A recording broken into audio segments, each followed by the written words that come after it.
John, I sat down with my friend and classmate from Regent School of Law to discuss these new state abortion laws.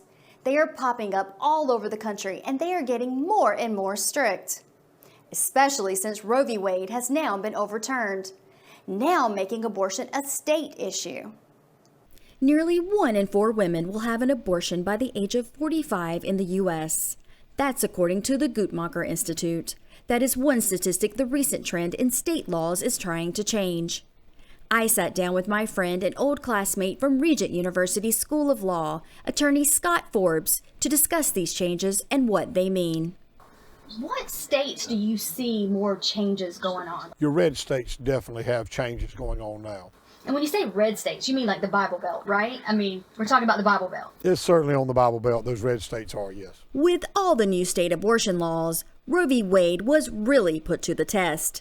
And many believe those laws are the reason this group of Supreme Court justices overturned Roe v. Wade. There will be inevitable efforts to overturn it. Of course there will. Feelings run high. And it is particularly important to show what we do in overturning a case is grounded in principle and not social pressure, not political pressure. Planned Parenthood v. Casey has already modified Roe by stating abortion is illegal once a baby is viable outside the mother's body.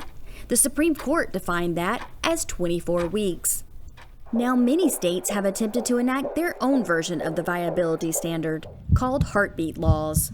Most have been struck down by the High Court in the past couple of years, but some of the challenging state laws will be under review soon within state lines. Many people believe that conception is life. What does the heartbeat law say? Instead of conception, what the heartbeat law does is it clarifies when you hear that heartbeat, that is life. And when is that? Well, typically it's between 4 and 6 weeks, but the law clearly states heartbeat. In Texas, abortions fell 60% a month after their heartbeat law took effect. Texas is leading the pack with the most restrictive and controversial abortion laws in the country right now. And Texas has what? They have that vigilante law. Anyone that has an abortion in Texas, if someone finds out about it, they can sue anyone who helps the mother. If the mother gets a ride, does not drive herself to the abortion facility or the clinic, then they are subject to a lawsuit. But if you drive the woman to the clinic, then you could be sued by your neighbor who peeked out the window and saw you? It turns your neighbor into a bounty hunter. So you got criminal law meets civil law. Correct. SB 8, also known as the vigilante law in Texas, relies on ordinary citizens to enforce the ban on abortions, all while avoiding challenges to the constitutionality of such a ban. Under this law, private citizens can sue anyone who assists a woman in getting an abortion, pitting neighbor against neighbor, with the ability to seek $10,000 or more in civil court. Now that the Supreme Court has overturned Roe, the states are now free to make their own abortion laws, deciding if it's legal in that state.